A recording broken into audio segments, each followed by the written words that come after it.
Fabien, lorsque l'on est architecte comme vous, est-ce que ce n'est pas un peu frustrant que d'arriver dans une maison en se disant j'ai pas participé à 200% à l'aménagement intérieur de cette maison parce que je crois que le propriétaire a fait beaucoup de choses par lui-même à l'intérieur de la maison, non? Alors effectivement, il a fait énormément de choses, hein. Lui, il est agenceur de métier, donc c'est vrai que c'était un des points de départ du projet, c'était la conception de sa maison autour de la cuisine. C'est ça, c'est-à-dire que ça a été le point de départ. Voilà. Il fallait que la cuisine soit comme ça, Voilà, après on compose le reste. il avait déjà son plan, donc il fallait qu'on compose le reste. Alors, effectivement, le terrain, tout ça est rentré en jeu, mais il y avait cette cuisine qui était déjà dessinée, qu'il avait déjà prévue, donc il fallait composer autour de ça. Mais après, l'organisation, l'optimisation du moindre centimètre carré, ça, c'est plutôt votre travail. Ça, c'est notre travail aussi en tant qu'architecte, donc effectivement, on a joué... Bien sûr, c'est de passer un maximum de temps avec les propriétaires, histoire de traduire au mieux, je dirais, leurs attentes et leurs souhaits. Et leurs rêves, même, on peut aller jusque-là. Mais c'est un rêve, une maison comme celle-ci. Là, oui, je pense que c'est une belle maison, donc ça peut devenir un rêve. Ouais. Alors le bois, omniprésent, bien sûr, dans la maison, à l'extérieur comme à l'intérieur. Quelles sont les essences de bois qui ont été choisies d'ailleurs pour le plan de travail? C'est quoi? Alors il y a des plaquages de chêne, hein, à droite à gauche, donc soit en stratifié. Il y a aussi des plaquages un peu plus massifs sur des garde-corps.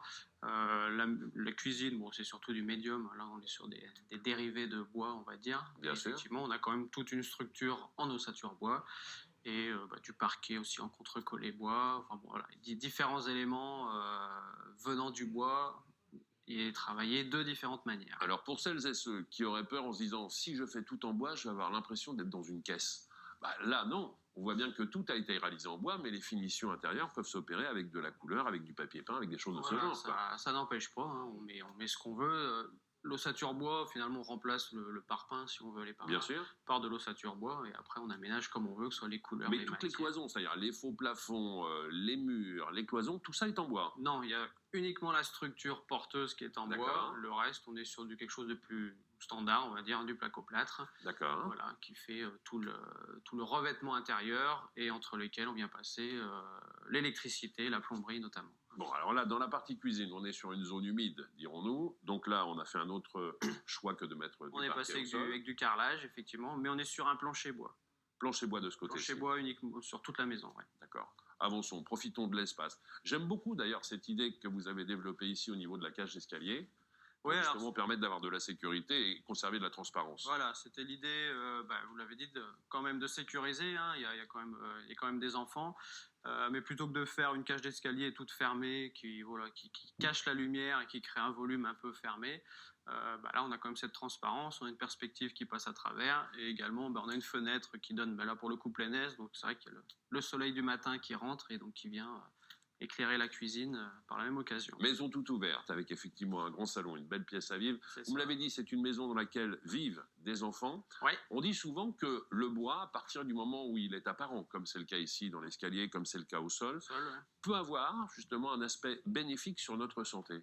Oui, alors effectivement, par rapport à certains matériaux, alors on peut dire qu'ils sont un peu plus sains également, mais c'est vrai qu'au niveau de l'acoustique également, il y a un environnement qui est différent par rapport à des matières plus sonores comme le carrelage, les bétons cirés ou autres. Donc c'est vrai que ça participe à cette ambiance plus feutrée ou plus chaleureuse. Ça apporte du chaleur, ça apporte de la confiance. À un moment donné, on est en confiance avec un matériau comme celui-ci. Le stress, c'est pas ce que c'est quand on est en pleine nature. Il n'y en a plus. Et puis là, le terrain aussi, on est baigné de nature tout autour. Donc, baigné de nature. On parle des dérivés du bois. Les panneaux qui sont juste derrière, est-ce que c'est justement un bois aggloméré?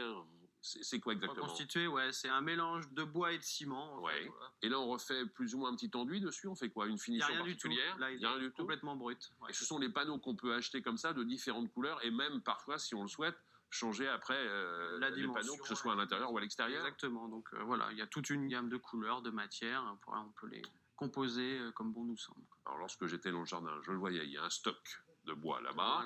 Il y a encore quelques bûches de ce côté-ci. Il y a la cheminée. Exactement. Est-ce que cette cheminée sert à chauffer l'intégralité de la maison ou est-ce qu'il y a un autre système? Ouais, non, il n'y a rien d'autre. C'est un peu la particularité de cette maison. On se rapproche du passif au niveau de son enveloppe, le côté thermique des choses. Effectivement, c'est le seul moyen de chauffage de la maison, hormis un ou deux sèche-serviettes dans les salles de bain. Mais sinon, il n'y a pas de chauffage dans les chambres ni dans les pièces de vie.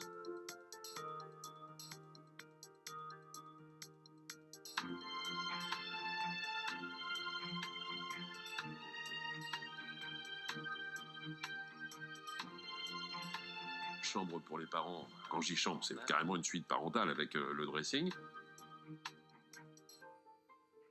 En matière d'isolation phonique et thermique, vous l'évoquiez, le bois, ça a plutôt des performances intéressantes. Ouais. Est-ce qu'aujourd'hui, justement, on permet d'avoir des systèmes qui nous évitent, lorsqu'on est au rez-de-chaussée, d'entendre les enfants qui jouent au premier étage? Est-ce que maintenant, on est arrivé à quelque chose de vraiment performant? Alors, il existe des choses, bien entendu. Après, dans notre projet, c'est un peu délicat puisqu'on a percé le plafond, si Ici, vous voulez. pour avoir le trampoline. Voilà, un principe de mezzanine avec un trampoline. Donc forcément, du fait qu'on ait le trampoline, les sons peuvent passer d'un étage à l'autre. Bon, effectivement, si l'étage était complètement fermé, ça diminuerait un petit peu l'impact sonore.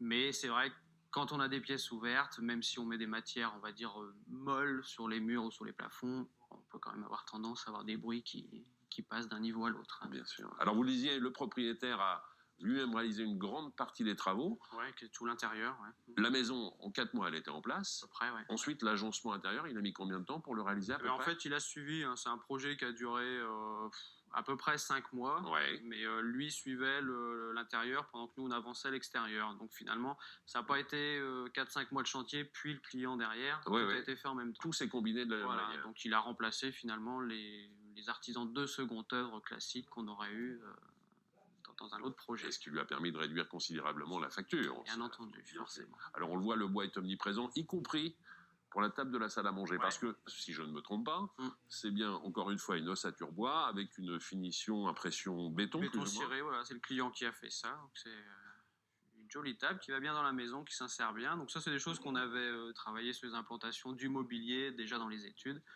Voilà, ça fait partie aussi de notre boulot de prévoir les agencements, en tout cas. Aujourd'hui, les maisons bois, ossature bois, ça fait partie des maisons que vous privilégiez plus ou moins sur les constructions ou que vous recommandez à vos clients? C'est un mode constructif qui est très intéressant. C'est rapide, c'est propre. Donc voilà, ça déjà, c'est intéressant. Ça dépend aussi des terrains. Il y a des terrains plus compliqués où le 100% bois, c'est... Voilà, Je ne vous ai pas posé la question. Dans quoi vivez-vous? Je vis dans une maison en pierre. Mais il faut changer. J'y viendrai sûrement. Ouais, j'imagine. Merci mille fois en tout cas. Je vous en prie. Et Merci. bravo pour cette belle réalisation. Alors, l'émission continue à parler du bois, c'est évident. On l'a dit en tout début d'émission, le bois, ça génère 400 000 emplois en France, des emplois directs,